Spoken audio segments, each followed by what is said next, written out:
ନମସ୍କାର ଦର୍ଶକ ବନ୍ଧୁ, ଜୟ ଜଗନ୍ନାଥ। ଦର୍ଶକ ବନ୍ଧୁ, ଆପଣମାନେ ତ ଜାଣିଥିବେ ପିତୃପକ୍ଷ ଆରମ୍ଭ ହୋଇସାରିଲାଣି।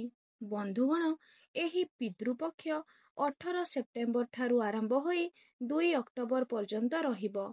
ଏହି 16 ଦିନ ଯାଏଁ ପିତୃପକ୍ଷଙ୍କ ଉଦ୍ଦେଶ୍ୟରେ ଶ୍ରାଦ୍ଧ ଏବଂ ଦାନ ଦିଆଯାଏ। କୁହାଯାଏ ପିତୃପୁରୁଷମାନେ ବହୁତ ଦୟାଳୁ ହୋଇଥାନ୍ତି, ଆଉ ସେମାନେ କେବେ ମଧ୍ୟ ନିଜ ସନ୍ତାନମାନଙ୍କୁ କୌଣସି ଦୁଃଖ ଓ ସମସ୍ୟା ଦେଇନଥାନ୍ତି। କିନ୍ତୁ ସନ୍ତାନମାନେ ଅପେକ୍ଷା କରାଇଲେ ପିତୃପୁରୁଷ ଦୁଃଖୀ ହୋଇଯାଆନ୍ତି। ଯଦି ସନ୍ତାନମାନେ ତାଙ୍କୁ ଭୁଲିଯାଆନ୍ତି ଓ ତାଙ୍କ କୁହାଯାଇଥିବା ମାର୍ଗରେ ନ ଚାଲନ୍ତି, ତେବେ ଭାରି ପିତୃଦୋଷ ଲାଗିଥାଏ। ଏଣୁ ସନ୍ତାନମାନେ ଶ୍ରାଦ୍ଧ ପିଣ୍ଡଦାନ କଲେ ପିତୃପୁରୁଷଙ୍କୁ ତୃପ୍ତି ମିଳେ ଏବଂ ସେମାନେ ନିଜ ସନ୍ତାନକୁ ଧନ ଧାନ୍ୟ ଆଉ ଖୁସିରେ ରହିବାର ଆଶୀର୍ବାଦ ଦିଅନ୍ତି। ପିତୃପୁରୁଷ କେବେ ଚାହାନ୍ତି ନାହିଁ ତାଙ୍କ ସନ୍ତାନମାନେ ତାଙ୍କୁ ଖୁସି କରିବା ପାଇଁ ବହୁତ କିଛି କରନ୍ତୁ। ସେମାନେ ଶ୍ରଦ୍ଧାର ସହିତ କରାଯାଇଥିବା ଶ୍ରାଦ୍ଧ ବହୁତ ଖୁସିର ସହିତ ସ୍ୱୀକାର କରିନିଅନ୍ତି।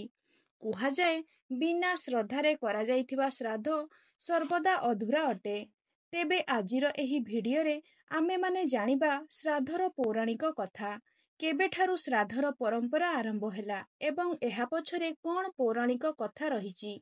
ଆଗକୁ ବଢ଼ିବା ପୂର୍ବରୁ ଆପଣମାନେ ଯଦି ଆମ ଚ୍ୟାନେଲର ନୂତନ ଦର୍ଶକ ହୋଇଥାନ୍ତି, ତେବେ ଆମ ଚ୍ୟାନେଲକୁ ନିଶ୍ଚିତ ସବସ୍କ୍ରାଇବ୍ କରିଦିଅନ୍ତୁ ଏବଂ ପାଖରେ ଥିବା ବେଲ୍ ଆଇକନକୁ ପ୍ରେସ୍ କରିଦିଅନ୍ତୁ। କୁହାଯାଏ ମହାଭାରତ ଯୁଦ୍ଧରେ ଯେତେବେଳେ ଦାନବୀର କର୍ଣ୍ଣଙ୍କର ମୃତ୍ୟୁ ହୋଇଗଲା, ତାଙ୍କର ଆତ୍ମା ସ୍ୱର୍ଗରେ ପହଞ୍ଚିଗଲା। ସ୍ୱର୍ଗ ଲୋକରେ ତାଙ୍କୁ ନିୟମିତ ଭୋଜନରେ ଖାଇବା ବଦଳରେ ତାଙ୍କୁ ସୁନା ଗହଣା ଦିଆଯାଇଥିଲା। ଏହା ଦେଖି କର୍ଣ୍ଣ ଚିନ୍ତିତ ହୋଇଗଲେ ଆଉ ଭାବିଲେ, ଏଠାରେ ମୋତେ ଖାଇବା ବଦଳରେ ସ୍ୱର୍ଣ୍ଣ ଅଳଙ୍କାର କାହିଁକି ଦିଆଯାଉଛି? ଏହାର କାରଣ ମୋତେ ଦେବରାଜ ଇନ୍ଦ୍ରଙ୍କୁ ପଚାରିବାକୁ ପଡ଼ିବ। ଏହାପରେ କର୍ଣ୍ଣ ଦେବରାଜ ଇନ୍ଦ୍ରଙ୍କ ପାଖକୁ ଗଲେ।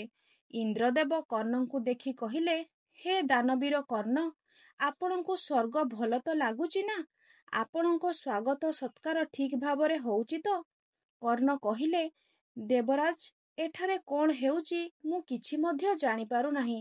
ମୋତେ ବହୁତ ଭୋକ ଲାଗୁଛି, ଆଉ ଏଠାରେ ମୋତେ ଭୋଜନ ବଦଳରେ ସୁନା ଗହଣା ଖାଇବାକୁ ଦିଆଯାଉଛି।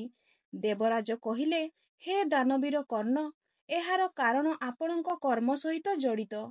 ମନୁଷ୍ୟ ନିଜ ଜୀବନ କାଳରେ ଯେତେ ଦାନ ଧର୍ମ କରିଥାଏ, ମରିବା ପରେ ତାକୁ ସେତିକି ପ୍ରାପ୍ତ ହୋଇଥାଏ। କର୍ଣ୍ଣ କହିଲେ, ଦେବରାଜ ଇନ୍ଦ୍ର, ମୁଁ ତ କେବେ ମଧ୍ୟ ଦାନ ଧର୍ମ କରିବାରେ କମ୍ କରିନାହିଁ, ଏହା ତ ଆପଣ ମଧ୍ୟ ଜାଣନ୍ତି।